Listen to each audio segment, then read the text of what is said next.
Friends நீங்க பார்த்துட்டு இருக்குது நம்ம டெக் தமிழ் சேனல். இன்னைக்கான வீடியோல நம்ம எதை பத்தி பார்க்க போறோம் அப்படினு கேட்டிங்கனா சமீபத்துல பாஸ்போர்ட் ரிலேட்டடா வந்திருக்கக்கூடிய ஒரு டாக்குமெண்ட் அப்டேட்ட பத்தி தான் இந்த வீடியோல வந்து பார்க்க போறோம். கண்டிப்பா நீங்க ஒரு பாஸ்போர்ட் அப்ளை பண்றீங்க அப்படினா இந்த விஷயங்கள்லாம் தெரியாம கண்டிப்பா வந்து அப்ளை வந்து பண்ணாதீங்க. யார் யார் என்னென்ன டாக்குமெண்ட்ஸ் எடுத்துட்டு போகணும் வெரிஃபிகேஷனுக்கு அப்படிங்கற டீடைலா தெளிவா வந்து கொடுத்திருக்கேன். வீடியோவை ஸ்கிப் பண்ணாம வந்து பாருங்க. உங்க फ्रेंड्स யாராவது வந்து பாஸ்போர்ட் அப்ளை பண்ணனும் அப்படி இருந்தாங்கன்னா மறக்காம இந்த வீடியோ உங்களுக்கு ஷேர் பண்ணி இந்த மாதிரி இன்ஃபர்மேஷன் வந்து தெரியப்படுத்துங்க. இதற்கு கூடவே பாஸ்போர்ட் எப்படி அப்ளை பண்ணனும் அப்படிங்கறத ரொம்பவே ஷார்ட்டா வந்து சொல்லியிருக்கேன். இந்த மாதிரி இன்ஃபர்மேஷன் நீங்க உடனே தெரிஞ்சுக்கணும் அப்படினா கீழ இருக்கக்கூடிய ரெட் கலர் பட்டனை பிரஸ் பண்ணி சப்ஸ்கிரைப் பண்ணுங்க.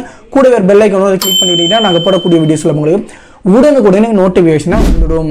நீங்க உங்களுடைய குழந்தைகளுக்கு பாஸ்போர்ட் அப்ளை பண்ற மாதிரி இருந்தா இந்த டாக்குமெண்ட்ஸ் கம்பல்சரியா நீங்க வந்து எடுத்துட்டு போகணும் அப்படிங்கறது கொடுத்திருக்காங்க. அதாவது இன் கேஸ் உங்க சைல்டு பாத்தீங்க அப்படின்னா அக்டோபர் 1க்கு அப்புறம் 2023 அக்டோபர் 1க்கு அப்புறம் வந்து பிறந்திருந்தா கண்டிப்பா அவங்களுக்கு இந்த ஒரு டாக்குமெண்ட் அதாவது பர்த் சர்டிபிகேட்டை நீங்க கண்டிப்பா வந்து வெரிஃபிகேஷனுக்கு வந்து கண்டிப்பா எடுத்துட்டு வந்து போகணும்.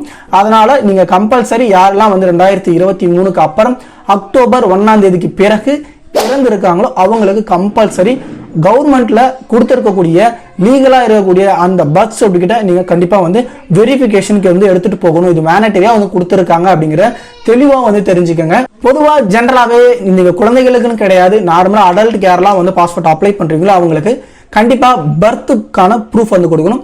அதற்கு பிறகு உங்களுக்கு அட்ரஸ்க்கான ப்ரூஃபை வந்து கொடுக்கணும். இதற்கு முன்னாடி ஒரு வருடங்களுக்கு இல்ல 1.5 வருடங்களுக்கு முன்னாடி நீங்க ஆதார் கார்டு மட்டுமே வச்சு இந்த 2 ப்ரூஃபுமே சப்மிட் பண்ற மாதிரி இருந்தது. சமீபத்தில் 1 வருடங்களுக்கு முன்னாடி என்ன பண்ணாங்க, அதை அப்டேட் பண்ணிட்டாங்க. அதாவது உங்களுக்கு டேட் ஆஃப் பர்த்துக்கு பாத்தீங்க அப்படின்னா ஆதார் கார்டை ப்ரூஃபா வந்து எடுத்துக்க மாட்டாங்க அப்படின்னு வந்து கொடுத்துருந்தாங்க. அதற்கு பதிலாக பேன் கார்டு, ஓட்டர் ஐடி இந்த மாதிரி வந்து இருக்கக்கூடிய டாக்குமெண்ட்ஸ் வச்சு நீங்க பயன்படுத்திக்கலாம். அட்ரஸ் ப்ரூஃப்க்கு இப்போ ஆதார் கார்டு அவைலபிளா தான் இருக்கு. அதனால இந்த 2 ப்ரூஃப் இருந்தாலே உங்களால வந்து அப்ளை வந்து பண்ணிக்க முடியும். அப்படி இல்லைன்னா ஓட்டர் ஐடி இருந்தாலும் அதன் மூலியமா வச்சு உங்களுடைய ப்ரூஃப் அட்ரஸா கூட வந்து வைக்கலாம். ஸோ நீங்க எந்த அட்ரஸ்க்கு நீங்க வந்து எப்படி நீங்க டைப் பண்ணி கொடுக்குறீங்களோ அதுக்கு கிளியரான அட்ரஸ் இருக்கணும் அப்படிங்கறது தெளிவாக வந்து தெரிஞ்சுக்கங்க. டாக்குமெண்ட் வெரிஃபிகேஷன் ஒருவேளை உங்களுக்கு கேன்சல் ஆகுது அப்படின்னா அந்த ஷெட்யூலை நீங்க ரீஷெட்யூல் வந்து பண்ணிக்கலாம். அதனால எந்த ஒரு பயப்பட தேவை கிடையாது. ஆனால் டாக்குமெண்ட்ஸை கரெக்டா நீங்க ரெடி பண்ணி வச்சுக்கிட்டீங்கன்னா தாராளமா உங்களுடைய பாஸ்போர்ட்டை வந்து டிஸ்பேச் பண்ணிடுவாங்க. இப்ப பொதுவா நீங்க வந்து ஒரு மைனரோ இல்ல அடல்ட்டோ இல்ல சீனியர் சிட்டிசனுக்கோ இந்த பாஸ்போர்ட்டை வந்து நீங்க அப்ளை பண்றீங்க, ஒரு ஃப்ரெஷ்ஷா வந்து ஒரு பாஸ்போர்ட் அப்ளை பண்றீங்க, என்னென்ன டாக்குமெண்ட்ஸ் தேவைப்படும் அப்படிங்கிற தெளிவாக தெரிஞ்சுக்கணும். ஆல்ரெடி சொன்ன மாதிரி உங்களுடைய பர்த் ப்ரூஃப்க்கு ஒரு டாக்குமெண்ட் கொடுக்கணும். அதே போல உங்களுடைய ரெசிடென்ஸ் அதாவது அட்ரஸுக்கான ப்ரூஃபையும் நம்ம ஒன்று கொடுக்கணும்.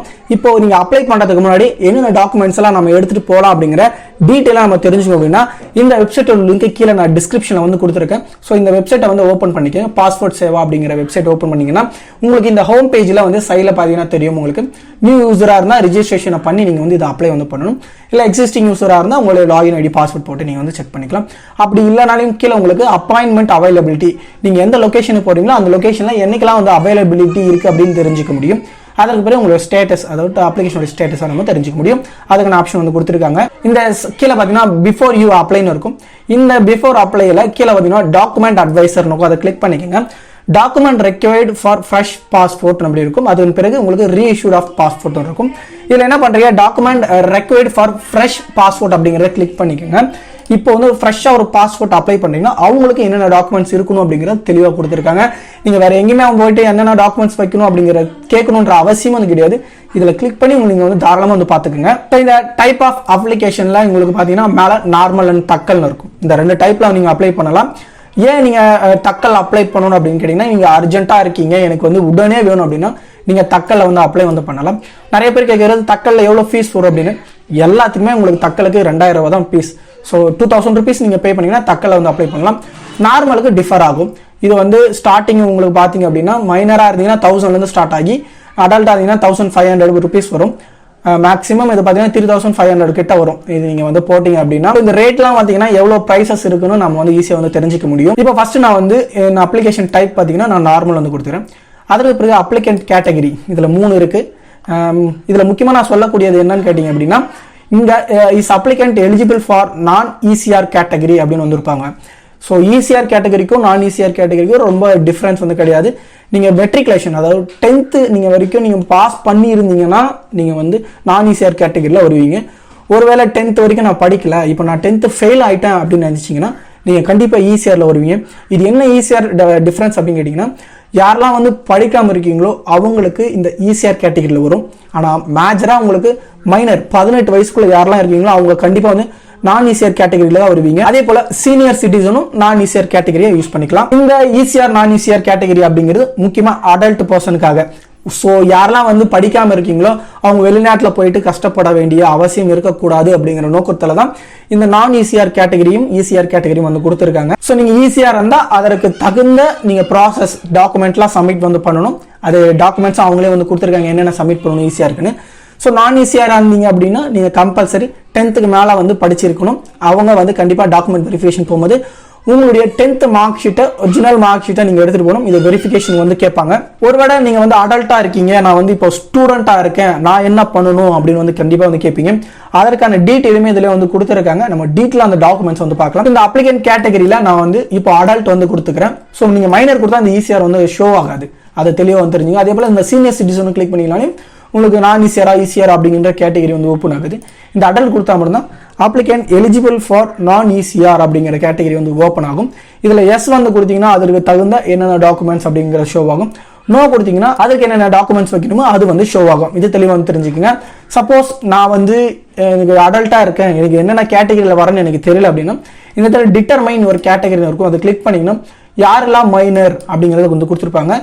You are below 18 years of ஏஜ்னு வந்து கொடுத்துருப்பாங்க. 18 வயசுக்கு இருக்கவங்களாம் மைனர்ல வருவீங்க. அதே போல அடல்ட் எக்ஸிஸ்டிங் சீனியர் சிட்டிசன் வந்து கொடுத்துருக்காங்க. இது பார்த்தீங்கன்னா 18 வயசுக்கு மேலே இருக்கவங்க வந்து பார்த்தீங்க அப்படின்னா இதை யூஸ் பண்ணிக்கலாம். சீனியர் சிட்டிசனாக இருந்தீங்க அப்படின்னா இது வந்து not a Jammu and Kashmir அப்படின்னு வந்து கொடுத்துருக்காங்க. இது தெளிவாக வந்து பார்த்துக்கோங்க. ஸோ அதற்கு கீழே வந்து பார்த்தீங்கன்னா இந்த டாக்குமெண்ட்ஸை நம்ம பார்க்கறதுக்கு மாதிரி ஒரு முக்கியமான ஒரு இன்ஃபர்மேஷன் வந்து பார்த்துடலாம். இப்போ வந்து மேரேஜ் இல்லை டைவர்ஸு இல்லை செப்பரேட் கேசஸ்லாம் இருக்கீங்க அப்படின்னா அவங்களுக்கான ஒரு இன்ஸ்ட்ரக்ஷன் வந்து கொடுத்துருக்காங்க. அது தெளிவாக வந்து பார்த்துக்கலாம். இப்போ வந்து ஸ்போர்ட்ஸ் நேம், இப்போ வந்து உங்களுக்கு திருமணம் ஆகுது, நீங்கள் வந்து உங்களுடைய ஸ்போர்ட்ஸ் நேம் ஆட் பண்ணணும், கணவன் மனைவி பேர் ஆட் பண்ணணும் அப்படின்னா அதற்கான டாக்குமெண்ட்ஸ் என்ன வேணும் அப்படிங்கிறது வந்து கொடுத்துருக்காங்க. ஒன்று உங்களுடைய மேரேஜ் சர்டிஃபிகேட், அப்படி இல்லை அப்படின்னா joint photo declaration signed by both husband and wife அப்படின்னு வந்து கொடுத்துருக்காங்க. இது நீங்கள் கண்டிப்பாக வந்து அடிஷனாக நீங்கள் சேர்த்தணும் அப்படின்னா இதை நீங்கள் யூஸ் பண்ணிக்கலாம். ஸோ உங்களுடைய ஸ்போர்ட்ஸ் நேமை டெலிஷன் பண்ணணும் அப்படின்னா உங்களுக்கு பார்த்தீங்கன்னா கண்டிப்பாக வந்து டைவர்ஸ் ஆர்டர் அல்லது டிக்ரின்னு வந்து கொடுங்க. டிக்ரினா ஆணை அப்படின்னு சொல்லலாம். ஸோ அது வந்து ஆர்டர் இல்லைன்னா ஆணை இருந்துச்சு அப்படின்னா டைவர்ஸ் உடைய டாக்குமெண்ட்டை வச்சு உங்களுடைய பேரை வந்து நிற்கலாம். இல்லை என்னுடைய ஸ்போர்ட்ஸ் நேமை நான் சேஞ்ச் வந்து பண்ணணும் அப்படின்னு வந்து கேட்டிங்க அப்படின்னா உங்களுக்கு டைவர்ஸ் சர்டிஃபிகேட் அப்படி இல்லைன்னா அந்த டிகிரி அல்லது அவங்க டெத் சர்டிஃபிகேட் அப்படின்னு வந்து கொடுத்துருக்காங்க. ஃபர்ஸ்ட் ஸ்போர்ட்ஸ் அதாவது முதல் மனைவி கணவனாக இருந்தீங்கன்னா உங்க டெத்தாக இருந்தாலும் இல்லை டைவர்ஸ் பண்ணியிருந்தாலும் இந்த ஒரு ஆர்டரை வந்து நீங்கள் வந்து சப்மிட் பண்ணணும். இல்லைனா நீங்கள் ரீமேரேஜ் சர்டிஃபிகேட்டை வந்து வைக்கலாம். அப்படி இல்லைனா joint photo declaration both husband and wife அப்படிங்கிறத வந்து கொடுத்துருக்காங்க. இல்லை நான் வந்து என்னுடைய சர்நேமை மாற்றணும் அப்படின்னு வந்து கேட்பீங்க. இப்போ வந்து ஒரு பெண் வந்து ஒரு கணவனுடைய பெயரையோ அல்லது அப்பாவுடைய பெயரை சேஞ்ச் வந்து பண்ணணும், அதற்கான டாக்குமெண்ட்ஸ் வந்து கொடுத்துருக்காங்க. நீங்கள் மேரேஜ் சர்டிஃபிகேட் வந்து வைக்கலாம் அல்லது joint photo declaration signed by both husband and wife அப்படின்னு வந்து கொடுத்துருக்காங்க. அப்படி இல்லைனா நீங்கள் வந்து டைவர்ஸ் ஆர்டர் இல்லைனா டிகிரி வந்து கொடுக்கலாம். If name surname change is based on drivers அப்படின்னு வந்து கொடுத்துருக்காங்க. ஸோ இது தெளிவாக இந்த டாக்குமெண்ட்ஸ்லாம் வந்து வச்சுக்கோங்க. அதற்கு பிறகு இப்போ நீங்கள் மைனராக இருக்கீங்க அப்படின்னா அவங்க என்னென்ன வந்து சேஞ்ச் வந்து பண்ணலாம் அப்படிங்கிறத வந்து கொடுத்துருக்காங்க. அதற்கு பிறகு ஈசிஆர் இசிஎன்ஆர் சொல்லுவாங்க. இது ரெண்டுமே ஒன்று தான். ஸோ இவங்க வந்து அதாவது ஈசிஆர்னு கேட்டீங்கன்னா எமிக்ரேஷன் செக் ரெக்வயர்ட், அதே போல் நான் ஈசிஆர்னா நாட் ரெக்வயர்ட் அப்படின்னு வந்து கொடுத்துருக்காங்க. இதற்கு தகுந்த ஒரு டாக்குமெண்ட்ஸ் ஈசிஆராக இருந்தீங்கன்னா வச்சு ஆகணும். அதை தெளிவாக வந்து தெரிஞ்சுக்கோங்க. ஸோ இந்த டாக்குமெண்ட்ஸ் என்னென்ன அப்படிங்கிறத தெளிவாக வந்து பார்த்துட்டு மேலே நம்ம list of document record fresh பாஸ்போர்ட்னு வந்து கொடுத்துருக்க பார்த்தீங்களா. ஸோ இதில் நீங்கள் எந்த கேட்டகரியில் கிளிக் பண்ணிட்டு கண்டினியூ அப்படிங்கிறத வந்து கொடுத்துக்கோங்க. ஸோ இதில் மறுபடியும் பார்த்தீங்கன்னா உங்களுக்கு அப்ளிகன்ட் கேஸ் நீங்கள் வந்து செலக்ட் பண்ணுங்க அப்படின்னு வந்து கொடுத்துருக்காங்க. இப்போ அப்ளிகேஷன் ஸ்டேட்டஸ் நீங்கள் என்ன இருக்கீங்க அப்படின்னு வந்து பார்க்கலாம். இப்போ நீங்கள் மேரேஜ் வந்து ஆயிருக்கீங்கன்னா இதை வந்து கிளிக் பண்ணிக்கோங்க. அப்படி இல்லைன்னா நீங்கள் வந்து ஒரு ஸ்டூடெண்ட்டாக இருக்கீங்க அப்படின்னு பார்த்தீங்க அப்படின்னா student staying away from their parents current ரெசிடென்ஸ்னு வந்து கொடுத்துருப்பாங்க. ஸோ இதை வந்து செக் பண்ணிக்கோங்க. இல்லை நீங்கள் வந்து ஒரு செல்ஃப் எம்ப்ளாயாக இருக்கீங்கன்னா எம்ப்ளாய் அப்படிங்கிறத வந்து கிளிக் பண்ணிக்கோங்க. இப்போ நான் வந்து ஸ்டூடெண்ட் அப்படிங்கிறத வந்து கிளிக் பண்ணிவிட்டு வியூ ரெக்வயர்ட் டாக்குமெண்ட்டை கிளிக் பண்ணுறேன். கிளிக் பண்ணால் எனக்கு என்னென்ன டாக்குமெண்ட்ஸ் பார்த்தீங்க அப்படின்னா தேவைப்படும் அப்படிங்கிறத வந்து கொடுத்துருக்காங்க. முதல் விஷயமா நான் ஆல்ரெடி சொன்னேன், கண்டிப்பாக எல்லாருமே ப்ளஸ் அட்ரஸ்க்கான ப்ரூஃபை நம்ம வந்து சப்மிட் வந்து பண்ணணும். அதற்கு பிறகு டேட் ஆஃப் பர்த்துக்கான ப்ரூஃபை நம்ம சப்மிட் பண்ணணும். இதை நீங்கள் வந்து கிளிக் பண்ணிங்க அப்படின்னா உங்களுக்கு என்னென்ன இந்த அட்ரஸ்க்கான ப்ரூஃப் வந்து அப்படின்னு வந்து பார்க்கலாம். இதில் வந்து ஆதார் கார்டு வந்து அவைலபிளாக இருக்குது. ஸோ இதையும் நீங்கள் சப்மிட் வந்து பண்ணிக்கலாம். அப்படி இல்லைனா நீங்கள் ஓட்டர் ஐடி இருந்துச்சுன்னா வந்து நீங்கள் வந்து சப்மிட் பண்ணிக்கலாம். இந்த டாக்குமெண்ட்ஸ் எல்லாமே உங்ககிட்ட இருந்துச்சு அப்படின்னா ஏதாவது ஒரு டாக்குமெண்ட்ஸை நீங்கள் வந்து எடுத்துகிட்டு போகலாம். அதன் பிறகு உங்களுக்கு டேட் டேட் ஆஃப் பர்த்துக்கு ப்ரூஃப் வந்து என்னன்னு வந்து பார்க்கலாம். இதில் வந்து ஆதார் கார்டு கம்பல்சரி இருக்காது. நீங்கள் வந்து உங்கள் பர்த் சர்டிஃபிகேட் வைக்கலாம், இல்லைனா உங்களுடைய பேன் கார்டை வந்து வைக்கலாம், இல்லை உங்களோட டிசி, இல்லைனா உங்கள் டிசி, உங்களுடைய மார்க் ஷீட் ஏதாவது வந்து வைக்கலாம். அப்படி இல்லைனா உங்களோட டிரைவிங் லைசன்ஸ், இல்லைனா உங்களுடைய ஓட்டர் ஐடி, இந்த மாதிரி இருக்கக்கூடிய டாக்குமெண்ட்ஸ் வந்து வைக்கலாம். அப்படி இல்லைனா கூட நீங்கள் வந்து பென்ஷன் ஆர்டர் இருந்துச்சுன்னா அதை நீங்கள் கவர்மெண்ட் டாக்குமெண்ட்டாக வந்து சப்மிட் வந்து பண்ணலாம். 2023 அக்டோபருக்கு பிறகு வந்து பிறந்திருக்கீங்க அப்படின்னா கம்பல்சரி பர்த் சர்டிஃபிகேட் வச்சே ஆகணும் அப்படிங்கிற ஒரு இன்ஃபர்மேஷன் கொடுத்துருக்காங்க. அதற்கு பிறகு நீங்கள் வந்து நான் ECR கேட்டகரியில் வர்றீங்க அப்படின்னா அதற்கு என்ன டாக்குமெண்ட்ஸ் ரெக்வயர்டு அப்படிங்கிறத வந்து பார்க்கலாம். சப்போஸ் நீங்கள் hall holders diplomatic official passport வந்தால் நோ செப்பரேட் டாக்குமெண்ட்ஸ் ரெக்வயர்ட் அப்படின்னு வந்து கொடுத்துருக்காங்க. ஒருவேளை நீங்கள் வந்து இந்த மாதிரி கேட்டகரியிலலாம் வரீங்க, நீங்கள் வந்து ஒரு நர்சிங்காக இருக்கீங்க அல்லது நீங்கள் வந்து ஒரு டிகிரி ஹோல்டராக இருக்கீங்க அப்படின்னா என்னென்ன வைக்கணும் அப்படிங்கிற நிறைய டீட்டெயில்ஸ் இருக்குது. இது டோட்டலாக வந்து படித்து பார்த்தீங்கன்னா உங்களுக்கே வந்து தெரியும். இந்த நான் ECR கேட்டகரியில் தனியாக செப்பரேட்டாக வைக்க வேண்டிய அவசியம் வந்து இருக்காது. நீங்கள் வந்து மெட்ரிகுலேஷன் சர்டிஃபிகேட்டை வச்சாலே போதுமான ஒரு விஷயமா வந்து இருக்கும். ஏன்னா நான் ECR கேட்டகரின்றவங்க 10th அபோவ் இருக்கவங்க தான் நான் ECR கேட்டகரியில் வந்து வருவாங்க. ஸோ அவங்க 10th மார்க் ஷீட் வச்சாவே போதுமான ஒரு விஷயமா இருக்கும். ஒருவேளை நீங்கள் ஸ்டூடெண்ட்னு நீங்கள் போட்டிருந்தீங்கன்னா கண்டிப்பாக ஸ்டூடெண்ட் ஐடி கார்டு வந்து கம்பல்சரி நீங்கள் வந்து எடுத்துகிட்டு போகணும். இந்த ஸ்டூடெண்ட்டுக்கு வந்து இப்போ நீங்கள் காலேஜில் படிக்கிறீங்க அப்படின்னா அவங்க வந்து இப்போது 10th மார்க் ஷீட் காலேஜில் வாங்கி வச்சிருக்காங்க, எனக்கு தர மாட்டேறாங்க அப்படின்னு சொன்னால் கம்பல்சரி நீங்கள் வாங்கி தான் எடுத்துகிட்டு போகணும், வேறு வழியே கிடையாது. இந்த ஸ்டூடெண்ட் ஐடி கார்டு எடுத்துக்கோங்க. அதன் பிறகு போனஃபைட் சர்டிஃபிகேட் உங்களுடைய காலேஜில் ரெக்கக்னைஸாக இருக்கக்கூடிய காலேஜில் வந்து வாங்கி வச்சுக்கோங்க. இந்த இடத்துல எம்னு இருந்தால் இது மேண்டட்டரி. கண்டிப்பாக இந்த 5 கேட்டகரி நீங்கள் ஸ்டூடெண்ட்டாக இருந்தால் கம்பல்சரி வந்து எடுத்துகிட்டு வந்து போகணும். அதை தெளிவாக தெரிஞ்சுக்கோங்க. சப்போஸ் நீங்கள் வந்து சீனியர் சிட்டிசனாக இருந்தால் உங்களுக்கு என்ன டாக்குமெண்ட்ஸ் வேணும் அப்படிங்கிறத இதில் பார்க்கலாம். ஸோ சீனியர் சிட்டிசனுக்கு மேக்ஸிமம் உங்களுக்கு ப்ரெசென்ட் அட்ரஸ் உடைய ப்ரூஃபும் டேட் ஆஃப் பர்த் ப்ரூஃபும் நீங்கள் வச்சிங்கன்னா போதுமான ஒரு விஷயம் அப்படின்னு வந்து சொல்லலாம். ஒருவேளை நீங்கள் மேரிடாக இருந்தீங்க அப்படின்னா உங்களுக்கு என்னென்ன டாக்குமெண்ட்ஸ் எக்ஸ்ட்ரா வைக்கணும் அப்படின்னா உங்களுக்கு மேரேஜ் சர்டிஃபிகேட் மட்டும் உங்களுக்கு எக்ஸ்ட்ரா வந்து வைக்கணும். இது வந்து உங்களுக்கு மேரேஜ் சர்டிஃபிகேட்டுங்கிறது கம்பல்சரி கிடையாது, மேனிட்டரி வந்து கிடையாது. ஸோ நீங்கள் இருந்தால் வந்து எடுத்துகிட்டு போகலாம், இல்லைனா வந்து உங்களுக்கு எந்த ஒரு ப்ராப்ளம் வந்து கிடையாது. இந்த 3 ப்ரூஃப் இருந்தால் உங்களுக்கு போதுமான விஷயம் அப்படின்னு வந்து சொல்லலாம். ஸோ யாரெல்லாம் பாஸ்போர்ட் அப்ளை பண்ணிவிட்டு இந்த மாதிரி வெரிஃபிகேஷன் போகிறவங்க மறக்காமல் இந்த பேஜை வந்து விசிட் பண்ணிவிட்டு நீங்கள் தாராளமாக உங்களுடைய என்னென்ன டாக்குமெண்ட்ஸ் வேணுமோ அதை எடுத்துகிட்டு வந்து போகணும். இப்போ உங்களுக்கு பாஸ்போர்ட்டில் எவ்வளோ ஃபீஸ் வந்து கிடைக்கும் அப்படிங்கிறத வந்து தெளிவாக தெரிஞ்சுக்கலாம். நீங்கள் வந்து ஒரு ஃப்ரெஷ்ஷாக பாஸ்போர்ட்டை வந்து அப்ளை பண்ணுறீங்க, உங்களுக்கு இதில் வந்து 36 பேஜஸ் 10 years வேலிடிட்டி. உங்களுக்கு அப்ளிகேஷன் நார்மல் ஃபீஸ் பார்த்தீங்கன்னா 1500. உங்களுக்கு தக்கல் ஃபீஸ் இருந்தால் உங்களுக்கு 2000. இந்த தக்கல் எல்லாமே உங்களுக்கு 2000 தான் வந்து கிடைக்கும். அதை எல்லாமே வந்து கன்ஃபியூஸ் பண்ணிக்க தேவையில்ல. தக்கல் எல்லாமே 2000 அப்படிங்கிற மைண்டில் வந்து ஃபிக்ஸ் பண்ணிக்கோங்க. அதே போல் உங்களுக்கு fresh passport or reuse passport உங்களுக்கு 60 பேஜஸ் 10 years வேலிடிட்டினா 2000 உங்களுக்கு கிடைக்கும். இது நார்மல். தக்கலாக இருந்தாலும் உங்களுக்கு நார்மல் தான். தக்கலாக இருந்தாலும் 2000 தான் வந்து கிடைக்கும். அதே போல் ஃப்ரெஷ் பாஸ்போர்ட் ரீயூஸ் பாஸ்போர்ட் உங்களுக்கு பிலோ நீங்கள் 18 வயசுக்குள்ளே இருக்கீங்கன்னா உங்களுக்கு 5 years வேலிடிட்டி 18 வயசுக்கு வரைக்குமே உங்களுக்கு பார்த்தீங்க அப்படின்னா உங்களுக்கு 1000 ரூபாய் ஃபீஸ் வந்து கொடுக்குறாங்க. தக்கலாக இருந்தால் உங்களுக்கு 2000 ரூபாய். அல்லது ரீப்ளேஸ்மெண்ட் ஆஃப் பாஸ்போர்ட் உங்களுக்கு 36 பேஜஸ் உங்களுக்கு 3000 ரூபாய்ன்ற விதத்தில் கிடைக்கும். தக்கலாக இருந்தால் 2000 ரூபாய். அதே போல் உங்களுக்கு ரீப்ளேஸ்மெண்ட் ஆஃப் பாஸ்போர்ட் 60 பேஜஸ் உங்களுக்கு பார்த்தீங்க அப்படின்னா உங்களுக்கு 3500 வரும். மேக்ஸிமம் அதிகமான அமௌண்ட் இந்த 3500 ரூபாய்ன்ற அமௌண்ட். தக்கலாக இருந்தால் உங்களுக்கு 2000 ரூபாய் அப்படிங்கிறது கொடுத்துருக்காங்க. அதே போல் போலீஸ் கிளியரன்ஸ் சர்டிஃபிகேட் வந்து கொடுத்துருக்காங்க. இது உங்களுக்கு 500 ரூபாய். தக்கலாக இருந்தால் உங்களுக்கு ஃபீஸ் வந்து இல்லை அப்படிங்கிறது வந்து கொடுத்துருக்காங்க. ரீப்ளேஸ்மெண்ட் ஆஃப் 60 பேஜஸ் உங்களுக்கு பார்த்தீங்கன்னா சேமாக உங்களுக்கு ஃப்ரெஷ் பாஸ்போர்ட். அதே போல் உங்களுக்கு பேஜஸ் டிஃபர் ஆகும். அது 1500 2000 ரூபாய் அப்படிங்கிற விதத்தில் வந்து கொடுத்துருக்காங்க. அதே போல் இந்த இடத்துல கீழே ஒரு முக்கியமான விஷயம் வந்து கொடுத்துருக்காங்க.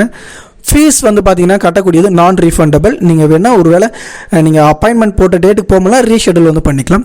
அதற்கு பிறகு ஆஸ் அப்ளிகபிள் மைனஸ் பிட்வீன் 15 18 வயசுக்குள்ளே இருந்தாங்கன்னா அவங்க வந்து 10 year ஃபுல் வேலிடிட்டி பாஸ்போர்ட்டாக வந்து எடுத்துக்க முடியும் அப்படிங்கிறத கொடுத்துருக்காங்க. அதற்கு பிறகு நியூ பாஸ்போர்ட் நீங்கள் வந்து தக்கல் அப்ளை பண்ணும்போது கண்டிப்பாக அதுக்கான அமௌண்ட்டை நீங்கள் எக்ஸ்ட்ரா பே பண்ணி தான் ஆகணும் அப்படிங்கிறதையும் வந்து கொடுத்துருக்காங்க. அதற்கு பிறகு இதில் வந்து பார்த்தீங்கன்னா டிஸ்கவுண்ட் வந்து 10% பாஸ்போர்ட் வந்து கிடைக்குது.